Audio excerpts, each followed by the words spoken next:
Raheem Mostert. Raheem the Dream! God, dude, this team is full of broken wheels, and they're all holding on. It's like the new Top Gun Maverick, where he breaks Mach 10, he's like, I can do it. Raheem Mostert, Mike Evans, and the Cowgirls defense. Boo. Week 4 brings a matchup with number 8, Dane Amancher.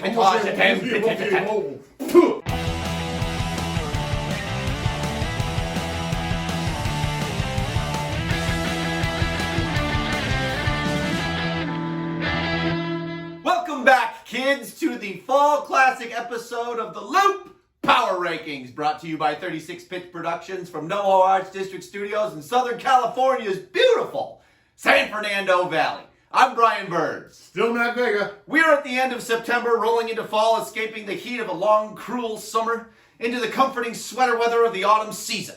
And that means the first 3 weeks of the regular season are in the books, and we have a fresh set of power rankings for you all to gnaw on, you dirty little dogs. First, let's acknowledge this week's sponsor. This week's show is brought to you by the Callahan Auto, made by the hardworking folks of Sandusky, Ohio. Matt!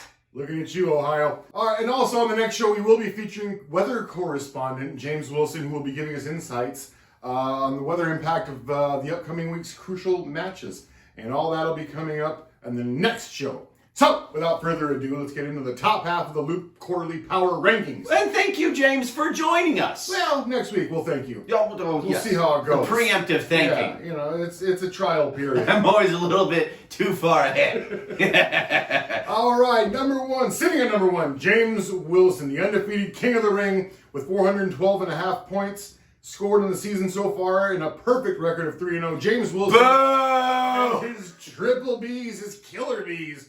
The Co Comish has maintained a steady stream of games over 130 points, while simultaneously seeing his opponents score less and less points every week. In fact, no team has managed to reach 85 points against him, giving James a smooth ride to the top of the first 3 weeks. Team namesake and rookie sensation Bijan Robinson been spreading mustard all over as advertised, bringing in 53 points in his first 3 games. Patrick Mahomes and Tony Pollard are as steady as they come, and more importantly, they've stayed healthy. The tight end spot's a little shaky. David Njoku off to a slow start this season, and also burned his face off on Friday. So shit, but he should be coming around. He just needs some ointment and keep James in position to defend his number 1 status in the upcoming weeks. Next challenge will be against number 8 Dane Amancher in week 4. So beautiful.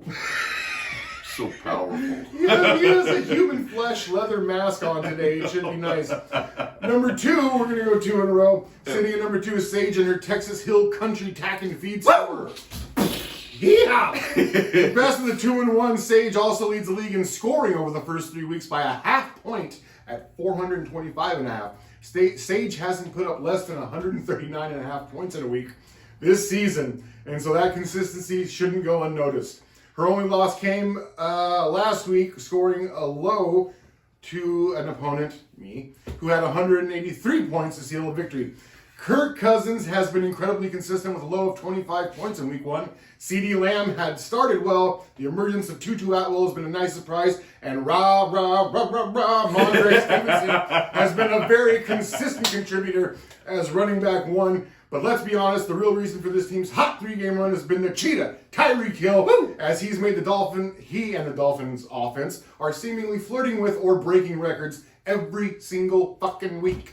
Her next match should be an easy victory as she faces the struggling, winless, 12th place New Braunfels House of Pain. And how about the fish, huh? The Finns coming in, people talking about them going to the Super Bowl. I can't wait for the imminent collapse. Something knocked something into his head loose. I'm telling you. You see in the field now. Yeah. Fastest team in the NFL without question. Coming in at number 3, Rachel Holland, touchdowns Alonimus. At number 3 is newcomer to the league, Rachel Holland and her team, Talo. It's easier than writing it out every That's time. right. Rachel has been the second highest scorer with 425 on the season. Despite her 1 loss in week 2, she put up over 150 in each of her other 2 games. How do you like putting up 150 burger and losing? Isn't it just a kick in the pants? It's a kick in the pants. She managed to do this with an injured and underperforming Joe On the strength of two very solid performances this season by running backs James Conner, the relentless, and wide receiver Courtland Sutton. That guy don't go away. Can you believe Courtland Sutton? He's on the Broncos. And what? The two of them, dude. How are they producing? But like Sage, this team owes a great big thanks to the Dolphins offense, and in Rachel's case specifically, Mr. Tua Tagovailoa. This week, she attempts to hand number 1 James Wilson his first loss of the season. Do it! Please! I don't want to hear the talk. Nobody wants to hear him anymore. Nobody wants it, including number 4, Chantel Wilson, at So Good It Hurts. And number 4 is the first lady of the loop, Chantel and her team So Good It Hurts. Chantel has had a solid scoring spree to start the season with her lowest total in a Week 1 victory versus the superb Owl champions, and even managing 140 points in a losing effort in Week 3. While Jalen Hurts, bless his name, isn't off to the fastest start this season, he's been keeping consistent with 20-point-plus performances. First overall pick, Justin moving on up. Jefferson has been a rock on this team, and there have been glimpses of greatness from the like of Raheem Mostert. Raheem the Dream! God, dude, this team is full of broken wheels, and they're all holding on. It's like the new Top Gun Maverick, where he breaks Mach 10, and he's like, I can do it. Raheem Mostert, Mike Evans, and the Cowgirls defense. Boo. Week 4 brings a matchup with number 8, Dane Amancher. Matt. Number 5, Mike Mellon. At number 5 is the man, the myth, the legend himself, the down but never out Mike Mellon and his dangerous band of hawk blockers. They're off to a 2-1 start despite Justin Fields as their starting quarterback and not scoring lower than 122 points this season. Keenan Allen has been putting up monster numbers in the Chargers' new offensive scheme and has been almost single-handedly keeping Mike afloat. Stalwarts like Stephon Diggs and Mark Andrews are keeping respectable, if not spectacular, numbers, and savvy roster maneuvering like streaming double-digit defenses in the first 3 weeks and snaking Nick Chubb handcuff Jerome Ford off the waiver wire should be enough to keep Mike in the postseason conversation. Next up for the Hawk Blockers is a match with the equally savvy and gutsy here for the pizza team. Number 6, Barry Hill, the pick 6 sucker, the devil's mark. And number 6 sits Barry and his pick 6 sucker team. Barry. Horns and all. Barry is the bottom of the 2-1s, but has seen his team put up more points every single week in the early part of the season. This is despite his team suffering 2 huge losses so far. Week 1 was the Achilles heard around the world as A-Rod hit the turf 4 plays into the season. Look, we don't celebrate injuries here. Do we? Except for that one. We don't. No. I'm going to be good. I'm going to be good this week. Be good. Look, it's unkind. The Week 3 we saw Mike for pick 6. Williams was off to a great start in the aforementioned new Chargers offense. The trio of great producing running backs, Christian McCaffrey, Brian Robinson Jr., and Kenneth Walker the Hood, my Yale tie, should be able to carry this team going forward. Barry's next challenge is a Week 4 matchup with the 11th place Oaktown Black Hole, the buttholes. Matt. You got it.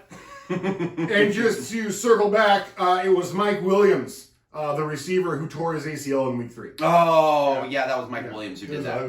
We don't celebrate injuries here. That one definitely not. I liked him. I wanted him to be a Brown. Anyway. Yeah. Number 7, moving right along. To number 7 is Brian's here for the pizza team. Brian took care of last year's little running back problem by picking last year's overall scoring leader and the last 2 years in a row, Austin Eckler. The problem has been him staying healthy. Yeah. Meanwhile, Travis Etienne Fix Everything has been the most solid running back thus far. With a total of like 7 points a week. And very stable. And breakout star, his name's not Karen, it's not. That was an autocorrect. I love that. Karen Williams, get your manager of your Los Angeles Rams has been a nice surprise. Yes. Unfortunately, the receivers, including Amon-Ra, have been less than spectacular. And through 3 weeks, it appears as though Trevor Lawrence is, in fact, not the answer Brian was hoping for at running back.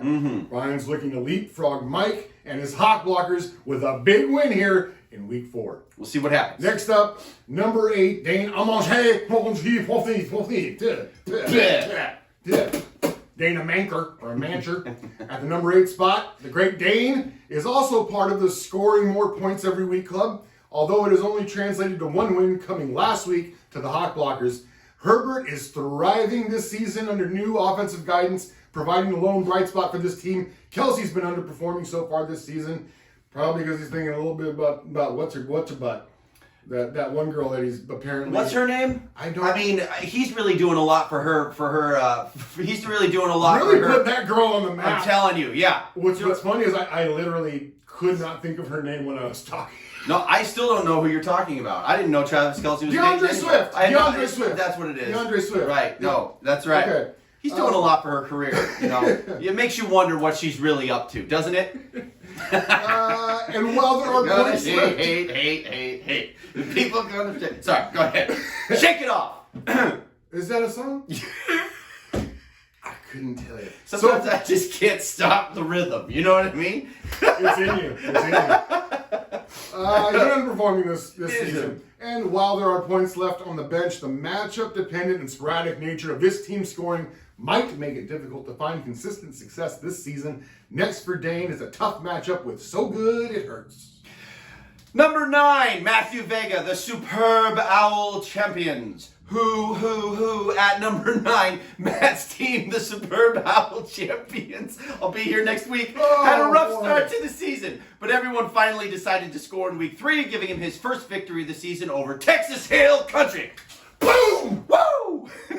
And the league scoring high of 183 points. Congratulations. Hey. That's fantastic. The I did a thing. You did. The week 2 loss of Mr. Nicholas Jamal Chubb was no doubt a huge blow to his team, but through waiver wire magic, he may be able to make some noise moving forward. Also, having the number 1 targeted tight end, Sam Laporte, should help things. Week 4 brings a tough matchup with the number 10 team on the list, that being Clint Wilson, Josh Jacobs, Jingleheimer Schmidt, Big Papa Pup. Holla, if you hear me. Wilton.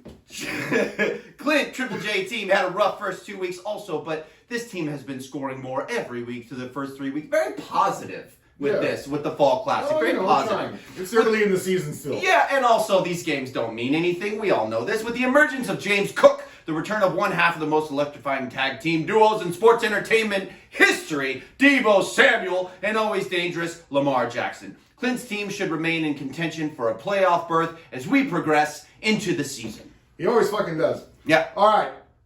Last 2. We'll make them quick because they suck. Number 11, David Olson in the Oaktown Buttholes, Beeholes. The brown holes. The brown eyes. The brown black eyes. The Oaktown Black Holes. Yeah. Yeah. With this team's roster, they should not be this far down the list. Let's read them off. Josh Allen, quarterback. Derrick Henry, running back. Jameer Gibbs, running back. Chris Godwin, Tyler Lockett, receiver. Darren Waller at tight end. They've all been underperforming, just taking shits on the field. They should get it together, though, and make this team formidable. Get your shit together. At some Put it in a point. backpack. Take it to the shit store. I don't care what you do with it. Get your shit together. They're the San Diego Padres of the Loop Fantasy Football League. David Olson, it's. I'm sorry. We're here for you. No one could have seen this. Nobody saw this coming. All right, number 12, David and Danny Vega in the New Brunville's House of Pain.